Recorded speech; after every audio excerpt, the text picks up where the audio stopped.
اب یہ دل کیسے سنورے؟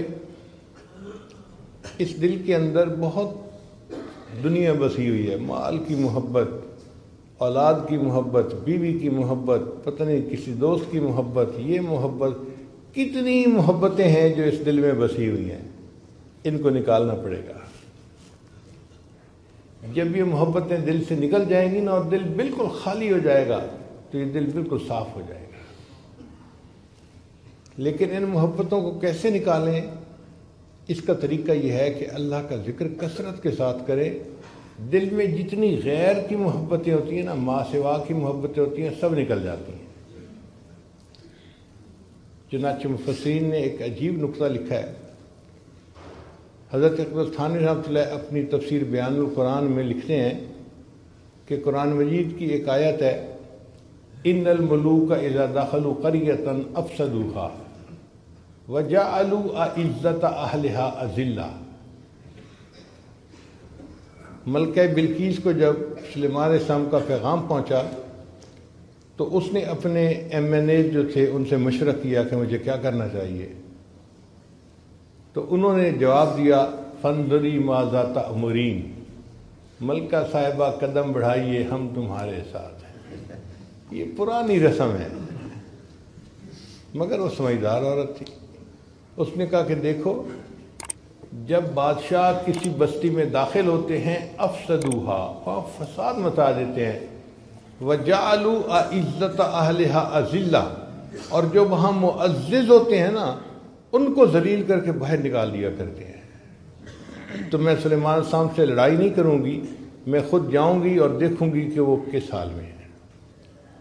تو حضرت تھانوی رحمۃ اللہ فرماتے ہیں یہ تو اس آیت کے ہیں ظاہری معنی، مگر اس میں ایک بہترین تمثیل بھی موجود ہے۔ وہ تمثیل کیا کہ اگر ملوک سے مراد اللہ کا نام لے لیا جائے، مالک الملک کا نام، اور قریہ سے مراد یہ دل کا قریہ، دل کی بستی لے لی جائے، تو پھر اس آیت کا مفہوم یہ بنے گا، ان الملوک اذا دخلوا قریۃ، جب اللہ کا نام انسان کے دل کے اندر داخل ہوتا ہے، افسدوہا، انقلاب مچا دیتا ہے، وجعلوا اعزۃ اہلہا اذلہ، اور دنیا جو اندر معزز بنی ہوتی ہے اس کو ذلیل کر کے باہر نکال دیا کرتا ہے۔ تو اللہ کا ذکر کثرت سے کرنے سے دل کے اندر سے ما سوا کی محبتیں نکل جاتی ہیں اور انسان کا دل اللہ کی محبت کے لیے خالی ہو جاتا ہے۔ چنانچہ حضرت اقدس تھانوی رحمۃ اللہ کے خلیفہ تھے حضرت خواجہ مجذوب رحمۃ اللہ علیہ، انہوں نے ایک شعر کہا، وہ حضرت تھانوی رحمۃ اللہ کو اتنا پسند آیا کہ فرمایا، اگر میں صاحب استطاعت ہوتا تو 1,00,000 روپیہ اس شعر کے کہنے والے کو انعام کے طور پہ دے دیتا۔ یہ وہ زمانہ تھا جب استاد کی تنخواہ 2 روپے اور 3 روپے ہوتی تھی۔ آپ سوچئے جب 2 روپے اور 3 روپے مہینے کی تنخواہ ہو تو 1,00,000 روپے کی کیا قیمت ہوگی؟ تو حضرت نے فرمایا کہ میں ان کو 1,00,000 انعام دے دیتا۔ اور وہ شعر کیا تھا؟ بہت مختصر، انہوں نے کہا، ہر تمنا دل سے رخصت ہو گئی، ہر تمنا دل سے رخصت ہو گئی، اب تو آ جا، اب تو خلوت ہو گئی۔ تو اللہ یہی چاہتے ہیں کہ میرا بندہ خلوت پیدا کر لے اپنے دل میں، پھر میں اس کے دل میں اپنا بسیرا کر لوں گا۔ ہم بیت اللہ کو بیت اللہ کیوں کہتے ہیں؟ کیا اللہ تعالیٰ وہاں رہتے ہیں؟ نہیں، اللہ تعالیٰ کی تجلیات ذاتیہ کا وہاں پر ورود ہوتا ہے، اس لیے اس کو بیت اللہ کہتے ہیں۔ تو جب مومن اپنے دل کو سنوارتا ہے نا تو مومن کے دل پر بھی اللہ تعالیٰ کی تجلیات وارد ہوتی ہیں۔ کتنی بڑی نعمت ہے، اور یہ چیز کوئی عام سی نہیں ہے، معمولی سی بات نہیں ہے، یہ اللہ کی بڑی نعمت ہے کہ کسی جگہ پر اللہ کی تجلی آئے۔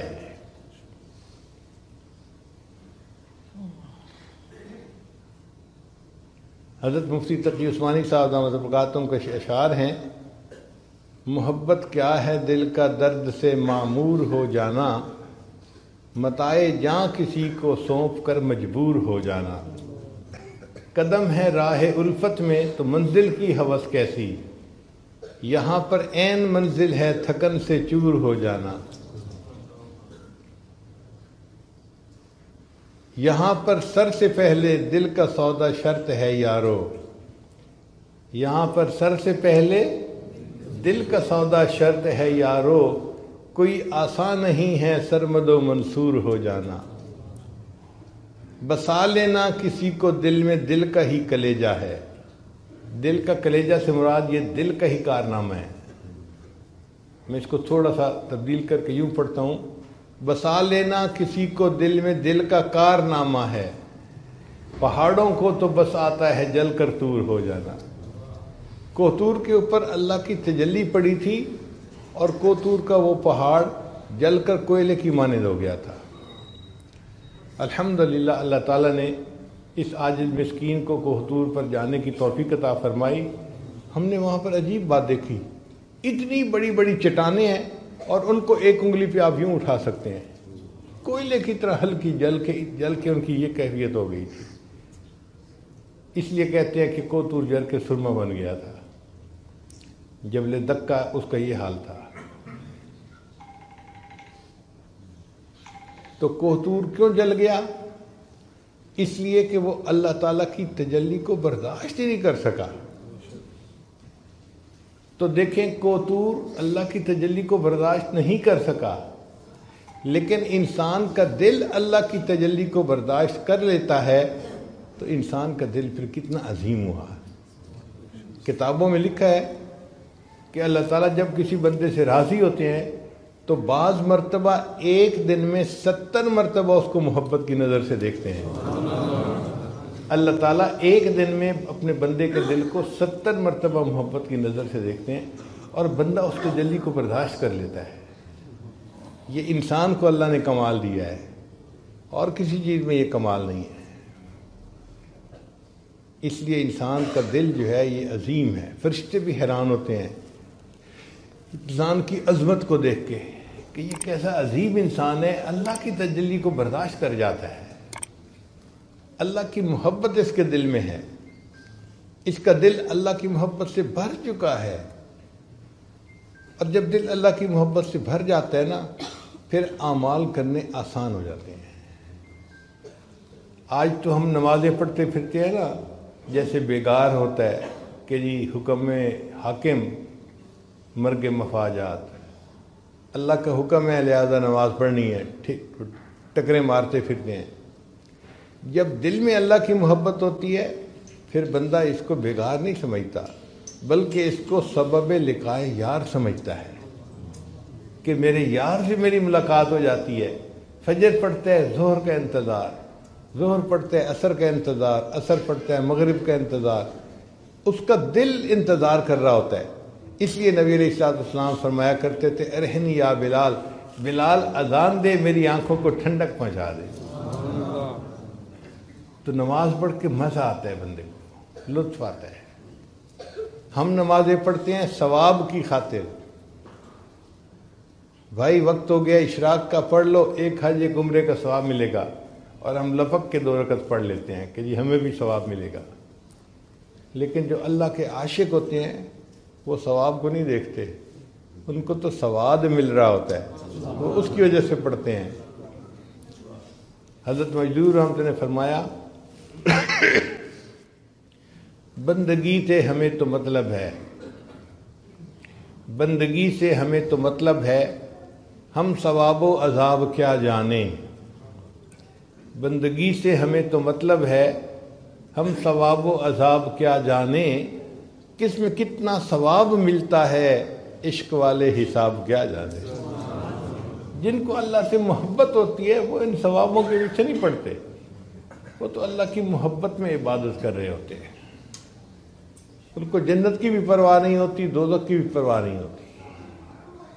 مشہور واقعہ کہ رابعہ بصریہ چلی تھی، ایک ہاتھ میں پانی کا لوٹا لے کے اور ایک ہاتھ میں آگ لے کے۔ کسی نے پوچھا رابعہ کہاں جا رہی ہو؟ کہنے لگی کہ میں نے محسوس کیا ہے کہ لوگ اللہ کی عبادت کرتے ہیں یا تو جنت کی طلب میں یا جہنم کے ڈر کی وجہ سے، تو میں چاہتی ہوں کہ آگ سے جنت کو جلا دوں اور پانی سے جہنم کی آگ کو بجھا دوں، تاکہ ان کی وجہ سے عبادت کرنے کی بجائے لوگ اللہ کو راضی کرنے کے لیے اللہ کی عبادت کر لیں۔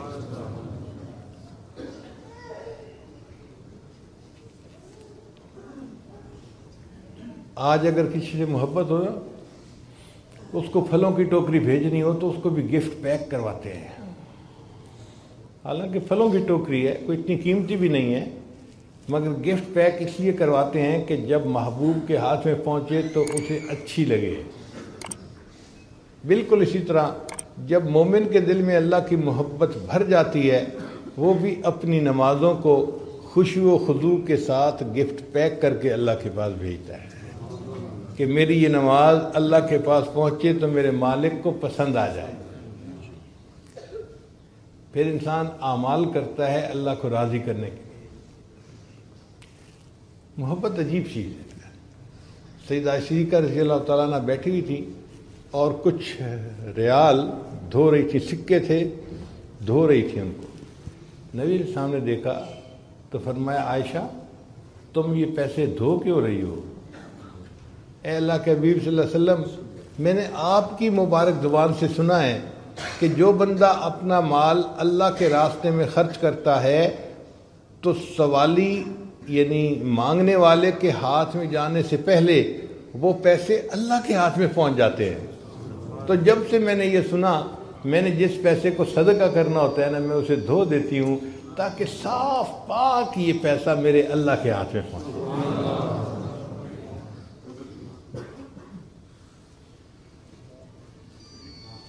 اللہ کی محبت میں زندگی گزارنا، اس کا رنگ ہی الگ ہے، اس کا لطف ہی الگ ہے۔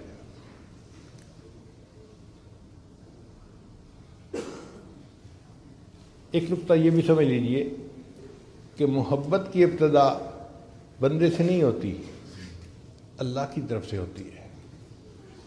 جب بھی کوئی بندہ اللہ سے محبت کرتا ہے نا، اس کا مطلب یہ کہ اللہ نے اس سے محبت کی، اب یہ اللہ سے محبت کر رہا ہے۔ یحبہم ویحبونہ، اللہ قرآن میں فرماتے ہیں کہ اللہ ان سے محبت کرے گا، وہ اللہ سے محبت کریں گے۔ تو اللہ کی طرف سے محبت پہلے ہوتی ہے اور بندے کی طرف سے بعد میں ہوتی ہے۔ تو اگر ہم اللہ سے محبت کر رہے ہیں تو ابتدا کدھر سے ہوئی؟ اگر اللہ نہ چاہتے تو ہم پتہ نہیں کہاں بھٹک رہے ہوتے۔ اگر یہ نعمت ملی ہے تو عنایت کی نظر کس کی ہوئی؟ اللہ کی ہوئی۔ کسی شاعر نے عجیب اشعار کہے ہیں، بے خود کیے دیتے ہیں انداز حجاب آنا، آ دل میں تجھے رکھ لوں اے جلوہ جان آنا۔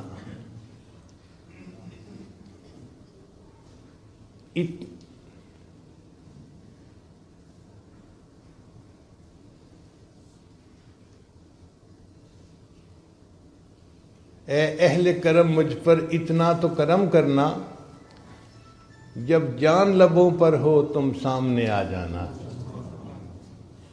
پھر اگلا شعر بڑا عجیب ہے، کیوں آنکھ ملائی تھی، کیوں آگ لگائی تھی۔ جب کسی سالک کے اوپر قبض کی کیفیت طاری ہو نا، اور کچھ کیفیات نہ محسوس ہو رہی ہوں، اس وقت اس شعر کو پڑھے بندہ تنہائی میں بیٹھ کے تو عجیب مزہ آتا ہے۔ کیوں آنکھ ملائی تھی، کیوں آگ لگائی تھی، اب رخ کو چھپا بیٹھے کر کے مجھے دیوانہ۔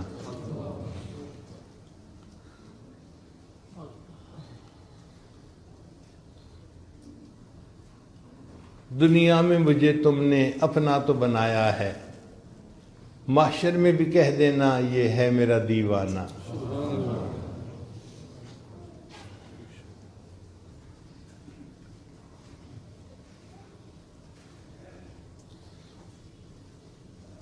کیا لطف محشر میں شکوے کیے جاؤں، کیا لطف محشر میں شکوے کیے جاؤں، وہ ہنس کے کہے جائیں دیوانہ ہے دیوانہ۔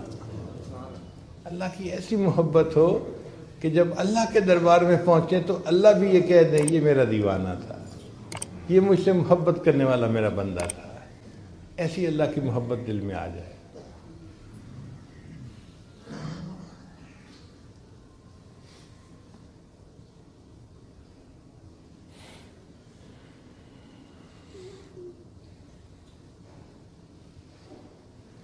جن کو اللہ سے محبت ہوتی ہے نا، وہ پھر اللہ کے لیے سب کچھ قربان کرنے کے لیے تیار ہوتے ہیں، سب کچھ قربان کر دیں۔ ان کے اوپر آزمائشیں آتی ہیں، مشقتیں آتی ہیں، لیکن وہ اس کو محبوب کی طرف سے عطیہ سمجھتے ہوئے خوش ہو کے قبول کرتے ہیں۔ ان کی زبان پہ شکوے نہیں ہوتے۔